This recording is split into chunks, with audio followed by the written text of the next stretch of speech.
Hello, welcome back to Sydney Stoma channel. My name's Chris. How are you? Hope you're doing really well. It's been ages, hasn't it? It's been ages since I put a video out. I know, I'm sorry. But I only like, cool, excuse me, I only like putting videos out that I think are going to be useful and beneficial to people. And hopefully this one will be, but I've certainly got some content coming up in the next month or so that I think will be very beneficial. There's certainly some new things that are going to be happening to me in the medical side of things that I'll be able to share with you that may help others, and that's what it's all about. It's about helping other people. So today's video is about slow transit constipation. So what is slow transit constipation? Well, it's quite a severe form of constipation in essence. So slow transit constipation means that the poo, we're going to use the word poo because that's generally what's in our intestines. We could call it feces, but I just go with poo. That's what it is. So the poo has to move around your intestines, doesn't it? And your intestines move. They like a wave-like motion to help push stuff, poo, through your intestines. That's known as peristalsis. Peristalsis is what that's known as. It's a wave-like motion that helps to push all that kind of poo round through to your rectum. Now with slow transit constipation, that's not happening.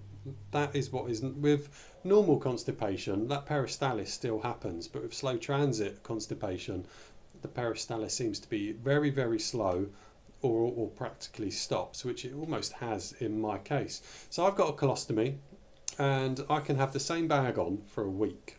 I can sometimes easily go 7 days with the same colostomy bag on and have very little in it, and I mean very little in it. Sometimes it's not even anywhere near half full, and eventually I have to change it because it's starting to peel off, it's got hold, it's got wet in the shower, etc. But if I could, I reckon I could go 2 weeks with one bag sometimes, because that peristalsis just isn't happening, and it's just not happening at all for me at the moment. So that's it's uncomfortable.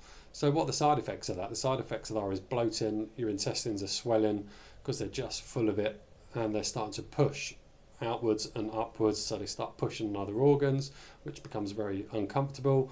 The pushes on the bladder, I constantly weeing, constantly weeing, and I like to drink at least 2 litres of water a day, and boy does that come out, because there's just so much pressure everywhere in that abdomen area because of how swollen they are. So how did we find out that I had slow transit constipation? Well, fairly obvious that I just wasn't having any output or any poo.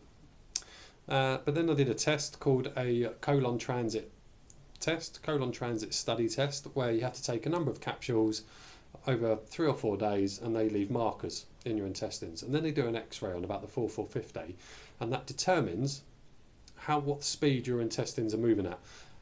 I had a lot of the markers were left, which really did indicate slow transit constipation. Is there a cure for it? No, apparently not. Apparently there's no cure for slow transit constipation, which is a little bit awkward. So what's the steps? What steps do I have to take now? So there's a couple of things that I'm doing. Well, there's one thing that I'm doing at the moment. There's more to come. So I've got a prescribed type of laxative. Can't remember what it's called. Cannot remember. But it's super powerful. And I go from one extreme to the other. I go from not being able to poo to taking that laxative to the point where my bag is just I need drainables, and I use closed. It just feels so quick and so fast.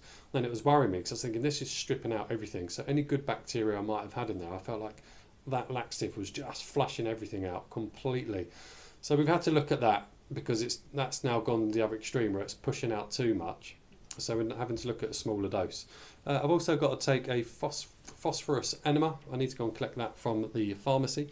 A phosphorus enema, which I can do myself, which will probably be a nozzle about so long, a chunk of a bottle on the end, and you can just squeeze all of that in. And then, you know what happens with an enema, it sends fluid in, that thing comes back out and brings the poo out with it. So we're looking at that as well. So I need to do those, and that would give me some more content. When I've used those for a while, I can talk about those as well. So again, that would give me more content. There's always a positive of having these bowel problems, is it creates content and it helps other people. So yeah, phosphorus enemas, they're coming, and I've got an appointment in May with my stoma team, and we are going to look at irrigation. So we are going to look at me doing irrigation myself at home to keep it all nice and clear. So again, positive for that is it creates more content and helps more people.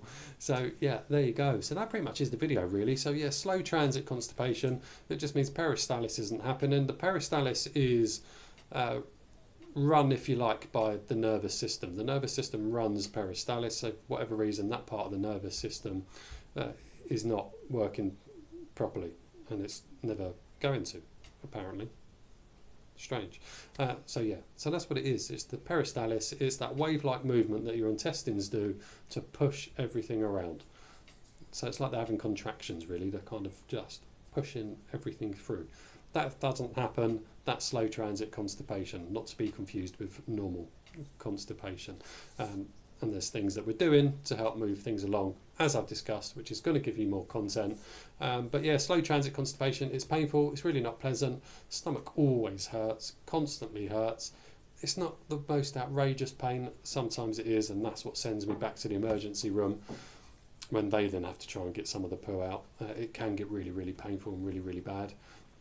But generally it's just uncomfortable all every day, just walking around with this big bloated stomach. Yeah, it's uncomfortable. It's not very nice. But positive things, irrigation, that would be good, and good content that I can't wait to share with you. And phosphorus enemas, I'll do those. I've used those for a few days, a few weeks, whatever, and then I will tell you all about them and whether they're worth using for slow transit constipation or any other type of constipation. There you go.